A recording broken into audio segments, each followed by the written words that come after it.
En décembre 2011, le nouveau président du Sénat, le socialiste Jean-Pierre Bel, nomme Bernard Maris conseiller général de la Banque de France. Dégraissé. Alors au Maroc, les gens sont maigres, je les paye 240 € par mois. Il est bien placé pour connaître le système monétaire. Et quand on lui demande d'où vient l'argent que prêtent les banques, sa réponse est stupéfiante. Elle le fabrique elle-même avec l'autorisation de la Banque centrale. C'est-à-dire que si par exemple, vous avez vous achetez un immeuble qui vaut, je sais pas, 500 000 €, eh bien la banque va fabriquer 500 000 € à partir de rien. Alors, vous me direz, elle fabrique pas 500 000 € de billets. Si, elle fabrique 500 000 € de billets qu'elle peut vous donner. Sauf que c'est une écriture, parce que vous n'allez pas chercher pour payer votre immeuble 500 000 € en billets. Vous le paierez par chèque. Donc ce sera, mais c'est la même chose. Si vous vouliez le payer en billets, elle vous donnerait 500 000 € en billets qu'elle irait demander à la Banque centrale. Parce qu'elle dit, voilà, j'ai une créance sur monsieur qui vaut 500 000 €, qu'est-ce que vous me donnez en échange? Et la Banque centrale dit, je vous donne 500 000 € en billets. Sauf que comme ces billets, ils sont jamais demandés, ça circule sous forme d'écriture. Mais c'est bien il faut bien comprendre ça.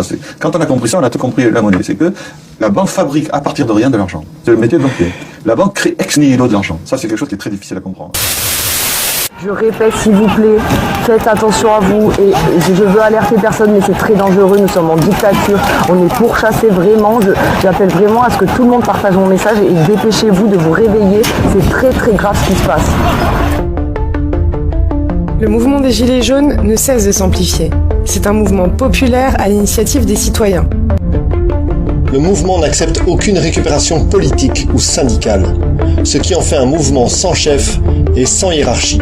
La conséquence est que les revendications sont floues et diverses. On veut du pouvoir d'achat, c'est simple, du pouvoir d'achat. La malbouffe, les surtaxes, le mal logé, les gens qui travaillent aujourd'hui et qui ne gagnent pas assez d'argent pour vivre. Pour les taxes, pour l'essence, pour la retraite des vieux, voilà. La hausse du carburant, un ras-le-bol général parce que nos retraités sont délaissés, mais aussi par rapport à la fiscalité qui nous étouffe. Une personne qui a le SMIC ou qui a 1 400 €, qui a un loyer, qui a les impôts, les charges, acheter là à manger, à vivre quoi, mais il n'a plus rien, il peut pas se permettre. On a vraiment très peu de choses pour vivre. On a du mal en ce moment, les fins de mois, tout ça c'est très compliqué. En supplément, il faut payer l'essence, la nourriture, tout ça, les taxes, vraiment c'est plus possible. Cependant, ces revendications ont un point commun. Le manque d'argent. Le manque d'argent. Le manque d'argent. Le manque d'argent. Les pays ont une dette publique démentielle qui ne fait qu'augmenter d'année en année. Pourtant, même en comptant les inactifs, la productivité des citoyens a bien augmenté ces dernières décennies. Et l'État n'a jamais perçu autant de taxes. Alors, tous les États sont-ils tous mal gérés? Suffirait-il d'élire enfin le bon politicien pour tout résoudre? Ou le problème serait plus profond? Sur un sujet jamais abordé dans les médias, analysons notre système monétaire. Manque d'argent? Comment fonctionne la création monétaire?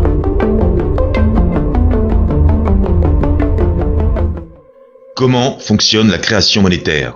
Comment est créée la monnaie et par qui? En voilà une bonne question, à laquelle j'ajouterai et quel impact la façon dont est créée la monnaie a sur nos vies de tous les jours. Personne ne se pose jamais cette question, ni dans les médias, ni dans les partis politiques. Personne n'explique jamais les conséquences de cette création monétaire sur nos vies, notre qualité de vie, notre santé, sur notre société, sur nos pays, sur l'environnement, sur l'avenir, sur notre avenir et celui de nos enfants. Quand on pose la question aux gens, ils répondent c'est l'État, c'est les banques centrales. Vous savez, la banque des banques, en France, elle s'appelle la Banque de France. C'est la finance. La finance, c'est jouer avec de la monnaie qui existe déjà. Ce n'est pas créer de la monnaie. Il y en a même qui disent que c'est le travail qui crée la monnaie. Attendez là. Moi, je travaille, je reçois de la monnaie en échange de mon travail. Mais mon travail ne crée pas de monnaie, La seule façon de créer de la monnaie par son travail, c'est en bossant à la Monnaie de Paris pour les pièces ou à l'imprimerie de la Banque de France à Chamalières pour les billets. Donc non, le travail ne crée pas de monnaie. À moins que vous ne bossiez dans une banque, à moins que vous ne soyez banquier. Eh oui, il est là le secret de la monnaie, tellement bien gardé. Votre banquier a le pouvoir de créer toute la monnaie qu'il souhaite, en respectant quelques conditions. Mais il a ce pouvoir-là. Les banques commerciales ont le pouvoir de créer la monnaie. C'est même elles qui créent la quasi-totalité de la monnaie que nous utilisons tous les jours. Votre banquier a le pouvoir de créer de la monnaie. Et vous savez le plus drôle, c'est qu'il ne le sait même pas. Il crée de la monnaie tous les jours sans le savoir. Vous me croyez pas? Alors soyez attentifs à ce que je vais vous dire. Comprenez comment fonctionne la création monétaire et la prochaine fois que vous irez voir votre banquier, vous pourrez lui expliquer en quoi consiste son travail. Si vous êtes gentil, tolérant et pas trop rancunier. Si vous êtes du genre un peu nerveux, un chouïa colérique, coupez la vidéo ici, c'est plus sûr. Pour comprendre la création monétaire, il faut comprendre un principe tout bête de comptabilité, le bilan comptable. Un bilan comptable, c'est un tableau avec deux colonnes, la colonne actif et la colonne passif. À l'actif de votre bilan, vous mettez tout ce que vous possédez. Si vous avez dans votre portefeuille un billet de 100 €, vous mettez 100 € à l'actif de votre bilan. Si vous possédez une voiture cotée à 10 000 €, vous pouvez inscrire 10 000 € à l'actif de votre bilan. Si vous avez une maison, la même chose. Si je vous dois 100 €, si j'ai une dette envers vous de 100 € et que vous possédez ma reconnaissance de dette, vous mettez cette reconnaissance de dette, cette créance, à l'actif de votre bilan. Maintenant, que mettons au passif d'un bilan? Eh bien, tout ce que l'on doit, nos dettes. Si vous me devez 100 €, vous mettez 100 € au passif de votre bilan. Si vous faites un crédit à la banque et que vous lui devez 100 000 €, pareil, au passif. Les banques aussi ont un bilan comptable. Et ça fonctionne de la même manière. Tiens, prenons un exemple. J'ai un billet de 100 € dans la poche. À l'actif de mon bilan, j'ai donc 100 €. On est d'accord. Je décide de déposer mon billet à ma banque. L'employé de la banque le prend, et qu'en fait-il ensuite? Est-ce qu'il descend à la cave pour le mettre dans un petit cochon avec mon nom marqué dessus? Non. Il le met dans sa caisse à lui, dans son coffre, etc. Ce billet ne m'appartient plus. Il appartient maintenant à la banque. Et donc, comme je n'ai plus ce billet, je dois effacer les 100 € de l'actif de mon bilan. Et comme c'est maintenant la banque qui l'a, elle rajoute 100 € à son actif. Vous avez donné votre billet de 100 € à la banque, il ne vous appartient plus, il appartient maintenant à la banque. Mais le guichetier ne fait pas que ça. Que fait-il ensuite? Il rajoute 100 sur mon compte. Imaginons qu'il y avait 0 sur mon compte. Quand je regarde, il y a maintenant écrit 100. Mais qu'est-ce que c'est que ces 100? Ces 100, c'est la preuve que j'ai donné à la banque un billet de 100 € et qu'elle devra me rendre ces euros quand je lui demanderai. C'est une dette que la banque a envers moi. J'ai une créance sur la banque. On a vu que lorsque quelqu'un a une dette envers vous, vous mettez cette dette à l'actif de votre bilan. Et comme la banque a une dette de 100 € envers moi, je remets 100 à mon actif. Mon bilan redevient comme il était avant. On a vu aussi que lorsque vous devez quelque chose à quelqu'un, lorsque vous avez une dette, vous mettez cette dette au passif de votre bilan. Et comme la banque a une dette de 100 € envers moi, elle écrit 100 au passif de son bilan. Résultat, elle met plus 100 à son actif, puisque je lui donne un billet de 100 €, et elle met moins 100 à son passif, parce qu'en même temps, elle me doit 100 €. Elle a une dette envers moi de 100 €. Plus 100 moins 100 égale 0, son bilan est parfaitement équilibré. C'est très important à comprendre ça. Nous n'avons pas des euros sur nos comptes en banque. Nous avons des unités de compte qui sont des dettes que les banques ont envers nous. Lorsqu'il y a écrit 1000 € sur votre compte, ce ne sont pas des euros. C'est la preuve que la banque vous doit 1000 € en vraie monnaie. C'est une dette de la banque envers vous. Ces 1000, on appelle ça de la monnaie secondaire ou scripturale. Alors bien sûr, on peut vendre et acheter avec cette monnaie. Mais lorsque vous payez vos courses avec votre carte bleue, vous ne transférez pas de la vraie monnaie, vous transférez une dette. Quand vous payez 100 € avec votre carte bleue, vous transférez 100 € de dette qu'avait la banque envers vous vers la personne que vous payez. La banque n'a plus une dette envers vous, mais envers la personne qui a reçu les 100 unités de compte sur son compte en banque. Résumons. Il existe deux sortes de monnaies, les billets de banque et les unités de compte qui sont sur nos comptes en banque que l'on appelle monnaie scripturale. Qui fabrique les billets de banque? La Banque de France, la Banque centrale. C'est pour ça que l'on appelle cette monnaie de la monnaie centrale. On dit aussi monnaie centrale corporelle parce qu'on peut la toucher, ou monnaie fiduciaire qui veut dire confiance. Qui fabrique la monnaie scripturale? Les chiffres qui sont sur nos comptes en banque. Eh bien, on l'a vu, c'est l'employé de la banque, c'est le banquier lorsqu'il tape sur son clavier d'ordinateur. Jusque-là, il n'y a rien de bien compliqué. Et on a répondu à cette mystérieuse question du début, comment est créée la monnaie et par qui? Par les banques centrales pour les billets, par les banques commerciales pour les chiffres qui sont sur nos comptes en banque. Alors là, je vous laisse faire une petite pause. Tic-tac, tic-tac, tic-tac. Je vous entends, hein, je sais ce que vous vous dites. Là, vous êtes en train de vous dire, non mais attends, il nous prend pour des cons, hein. On le savait ça, c'est ça son putain de grand secret? Non, pas vraiment. Parce qu'on a répondu à la question du qui, mais pas vraiment du comment. Alors vous allez me dire, bah si, c'est le banquier qui écrit des chiffres sur notre compte quand on lui dépose des billets. C'est ce que tu viens de nous expliquer. Vraiment? Ok, très bien. Alors comment vous expliquez ce petit schéma? Ce sont les chiffres officiels de la Banque Centrale Européenne qui montrent la masse monétaire. Le gros cercle à gauche, là, ce sont les chiffres qui sont écrits sur nos comptes en banque. Le petit cercle à droite, là, ce sont les billets de banque et les pièces. Vous voyez où ça coince ou pas? Ça, là, c'est plus de 95% de la monnaie. Ça, là, c'est moins de 5% de la monnaie. Comment les banquiers ont pu écrire autant de chiffres sur nos comptes avec si peu de vraie monnaie? À quelle autre occasion un banquier peut-il écrire des chiffres sur des comptes juste comme ça, avec son clavier? La réponse à cette question se trouve dans la réponse à une autre question. Et c'est ça, le grand secret que vous allez découvrir aujourd'hui. Quand vous faites un crédit dans une banque, pour acheter une maison par exemple, et que le banquier écrit sur votre compte les disons 100 000 € que vous lui avez demandé de vous prêter, avant d'être sur votre compte, ces 100 000 €, ces 100 000 unités de compte qui vont vous servir à vous acheter votre appartement ou votre maison, où étaient-ils? Où étaient les 100 000 € qui sont maintenant sur votre compte? D'où vient la monnaie que les banquiers nous prêtent lorsqu'ils nous accordent des crédits? De leurs fonds propres? Des autres déposants? D'autres banques? De la banque centrale? Des marchés financiers? Du Petit Poucet? De la Belle au Bois dormant? Non. Réponse: de nulle part. Ces 100 000 euros, ces 100 000 soi-disant euros ne viennent de nulle part. Le banquier écrit juste 100 000 sur son ordinateur et vous pouvez vous acheter votre maison avec. En faisant ça, il a créé 100 000 euros à partir de rien. En économie, on appelle ça la création monétaire ex nihilo, qui veut dire à partir de rien. La phrase à retenir, c'est « Les banques ne prêtent pas de monnaie, elles créditent des comptes. Les banques ne prêtent pas de la monnaie qui existe, elles créent la monnaie lorsqu'elles créditent un compte, elles la créent lorsqu'elles accordent un crédit. » Vous ne me croyez pas? Allez sur le site de la Banque de France, téléchargez le petit fascicule qui s'appelle « La monnaie et nous ». C'est écrit noir sur blanc. Impossible? Eh ben voyons ça mes petits poussins. Exemple concret. Disons que je souhaite emprunter 100 000 euros à la banque. 100 sur le dessin. Je vais voir mon banquier et mon crédit est accepté. Le banquier écrit 100 000 euros, 100 000 sur mon compte en banque. Je possède 100 000 euros en monnaie scripturale. J'écris 100 000 à l'actif de mon bilan. Vous vous rappelez que les chiffres qui sont écrits sur nos comptes en banque sont mis au passif du bilan de la banque.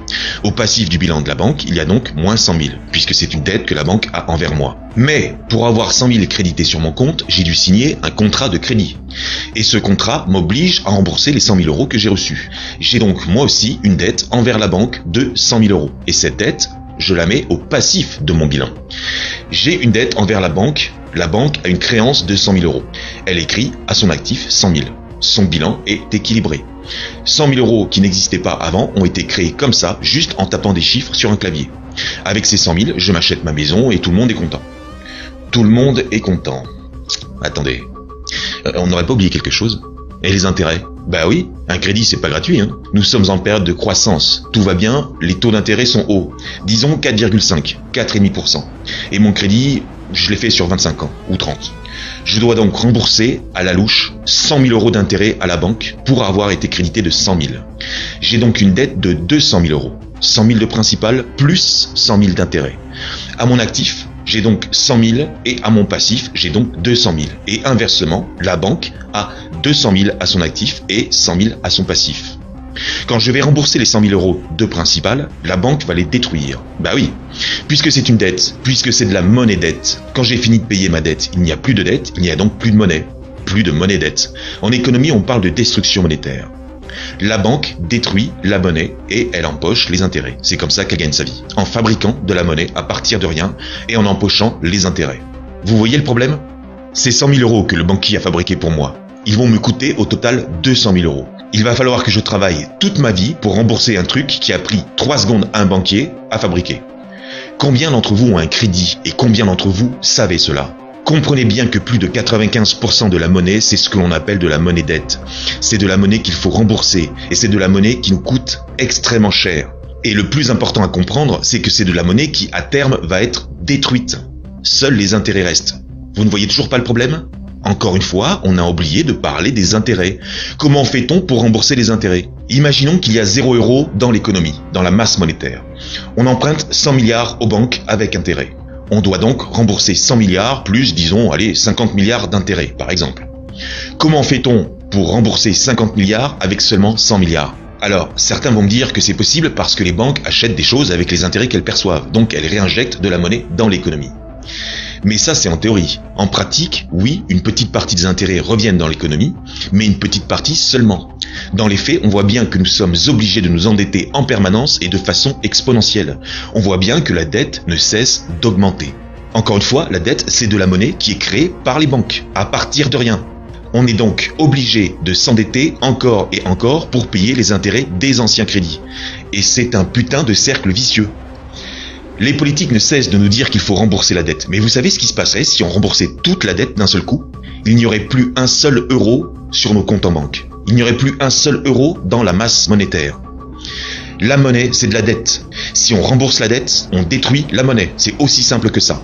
Parce qu'il y a une chose que vous devez absolument comprendre et savoir, c'est que ce système de crédit, il ne s'applique pas seulement aux particuliers et aux entreprises. Il s'applique aussi aux collectivités, aux municipalités, aux régions et à l'État. La dette publique, elle vient de là. Lorsque l'on vous augmente vos taxes, vos impôts, que l'on baisse les budgets, les dotations, que l'on ferme des écoles, des bureaux de poste, des hôpitaux, des gendarmeries, que l'on privatise des services publics, les autoroutes, qu'est-ce que l'on vous dit à chaque fois ? Comment le gouvernement justifie cela à chaque fois ? À chaque fois, on vous parle de la dette. À chaque fois, on vous culpabilise. On vous dit que vous avez été trop gourmand, que vous avez vécu au-dessus de vos moyens, que vous êtes des fainéants, que c'est de votre faute. Mais c'est faux.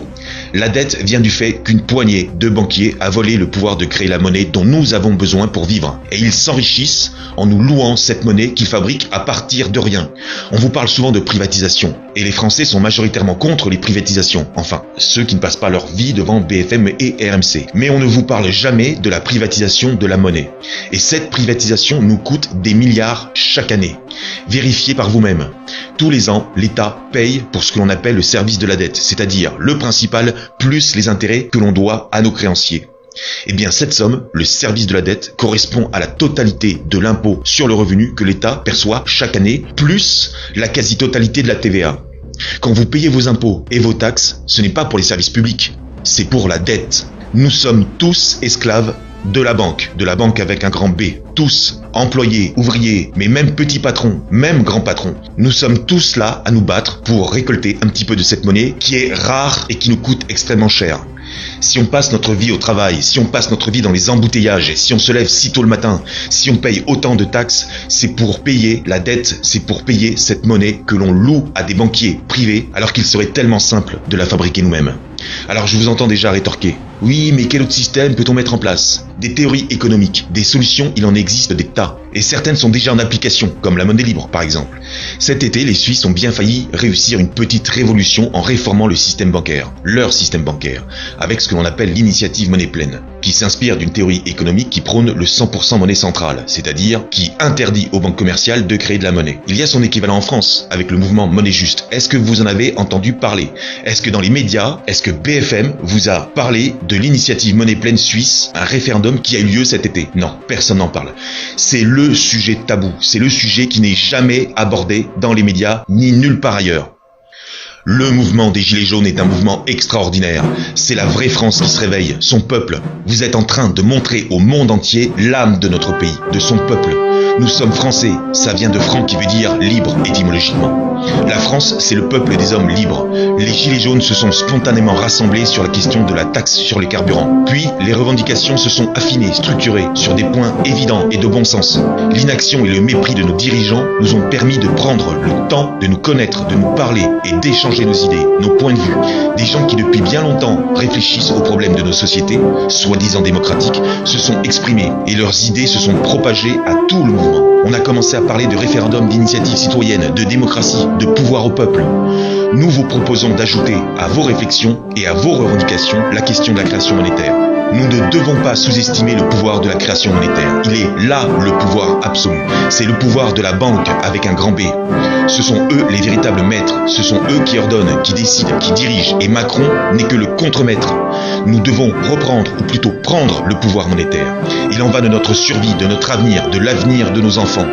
Un autre monde est possible, une autre organisation sociale, et ce n'est pas une utopie. Nous devons arracher notre liberté à nos maîtres. Nous devons leur arracher des mains le fouet avec lequel ils nous tiennent. Ils nous taxent, ils nous condamnent aux travaux forcés. Ils nous lèvent tous les matins aux aurores pour produire de cette richesse dont nous ne voyons que les miettes. Gilets jaunes, vous êtes les Gaulois réfractaires. Vous devez en être fiers. Vous êtes la France, la vraie, le peuple. Un peuple tolérant, un peuple mixte, un peuple brave, créatif, inventif, travailleur et patient. Mais notre patience a des limites et nous y sommes. Nous allons montrer au monde entier ce que nous sommes. Comme dans le passé, encore une fois, nous allons servir d'exemple. Nous allons nous libérer. On compte sur vous. Nous comptons sur vous. Vos enfants comptent sur vous. Vos anciens comptent sur vous. On compte sur vous. On compte sur vous! On compte sur vous! On compte sur vous les filles! Et les mecs, accessoirement! On compte sur vous! On compte sur vous! On compte sur vous! On compte sur vous! On a besoin de vous! On compte sur vous! Croyez-moi, vous avez tout à y gagner. On compte sur vous. On compte sur vous. On compte sur vous, les gars.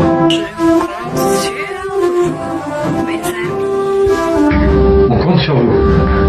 On compte sur vous. Restez débranchés. On compte sur vous. On compte sur vous. On compte sur vous. On compte sur vous. On compte sur vous, mais pas sur eux. On compte sur vous. Pour la manif des Gilets jaunes, on compte sur vous. On compte sur vous. On compte sur vous. On compte sur vous. On compte sur vous. On compte sur vous. On compte sur vous. On compte sur vous. Et on compte sur vous. On compte sur vous. On compte sur vous. La misère. Nous laissez pas tomber. Il y a des pays où les gens reconnaissent. Nous laissez pas tomber. On compte sur vous. Nous laissez pas tomber.